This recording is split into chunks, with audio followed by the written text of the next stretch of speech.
আসসালামু আলাইকুম। সুপ্রিয় শিক্ষার্থী বন্ধুরা, আমরা গত পর্বে দেখিয়েছিলাম অনুশীলনী ৩ তৃতীয় শ্রেণীর গণিত বইয়ের ১৩ পৃষ্ঠা। এই যে দেখো ১৩ পৃষ্ঠা। এই ১৩ পৃষ্ঠার আমরা ক থেকে ইয় পর্যন্ত সমাধান করেছিলাম। আজকে আমরা এই ট থেকে শুরু করে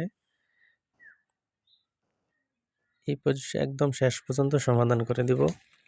চলো আমরা শুরু করি। ট নাম্বারে দেওয়া আছে কত? দেখো ট নাম্বার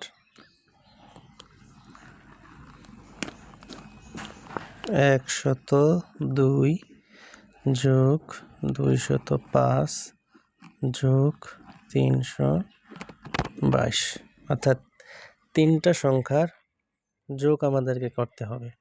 তো আগের পর্ব যারা দেখেছো অবশ্যই আশা করি এই পর্বে তোমরা অনেক ভালো করবে। দেখো কিভাবে, এই যে এখানে ৩২২, এটার এই শেষ এই সংখ্যাটা নিবা প্রথমে। আবার এই মাঝে দেখো ২০৫, এখানে শেষ সংখ্যা এই ৫, এটা নিবা। ১০২, এখানে এই সংখ্যাটা নিবা, অর্থাৎ এককের ঘরে যে সংখ্যাগুলো আছে এইটা নিবা প্রথমে। এই ২ আর এই ৫ কত হয়?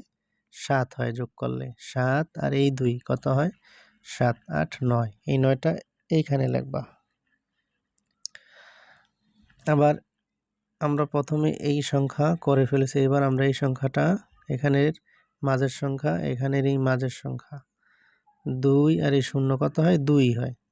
এবার এখানের মাঝে ০ দেখো, তার মানে ০, ০ আর এই ২ যোগ করলে হয় ২। এই ২টা এইখানে লিখবা। এরপর আমরা এই শতকের ঘরে এই সংখ্যাটা ৩, এখানে ৩ নম্বর সংখ্যাটা হলো ২। ৩ আর এই ২ কত হয়? ৫।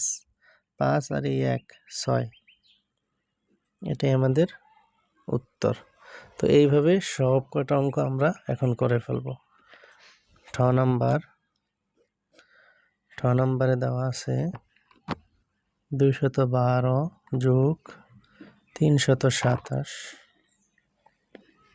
১২০, ০ আর ৭, ৭, ৭ আর ২, ৯, ৯, ২ আর ২, ৪, ৪ আর ১, ৫, ১ আর ৩, ৪, ৪ আর ২, ৬।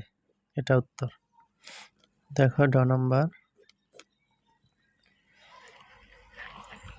ড নাম্বারে দেওয়া আছে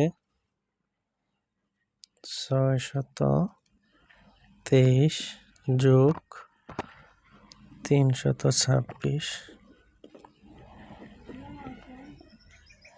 দেখো ০, ৬, ৬ আর ৩ কত? ৯, ২ আর ২, ৪, ৪ আর ২, ৬, ১ আর ৩, ৪, ৪ আর ৬ কত? ১০, ১০।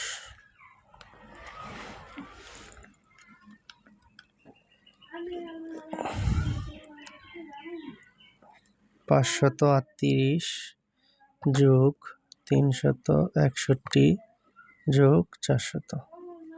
এটা খুবই সহজ। দেখো ০ আর এই ১ আর এই ৮, এই তিনটা যোগ করলে হয় ১ আর ৮, ৯, ৯, ০ আর ৬ যোগ করলে ৬ হয়, ৬ আর ৩ যোগ করলে ৯, ৪ আর এই ৩ যোগ করলে হয় ৭, ৭ আর ৫, ৭, ৫, ১২। এই যে ১২। দেখো শেষের নাম্বার অঙ্কটা ৪১১ যোগ ৫২১। এটা খুবই সহজ। ০ আর এই ১, ১ আর এই ১ কত হয়? ২। ১ আর এই ২ কত হয়? ৩, ৩ আর ১, ৪। ১ আর ৫ কত হয়? ৬, ৬ আর ৪, ১০। আমি এইখানে এই অঙ্কগুলোর মধ্যে এই যে ছোট ছোট করে দাগ দিয়ে দিয়ে তোমাদের জন্য বোঝানোর জন্য এই দাগগুলো দিয়েছি। তোমরা কিন্তু অঙ্ক করার সময় এই দাগগুলো দিবে না,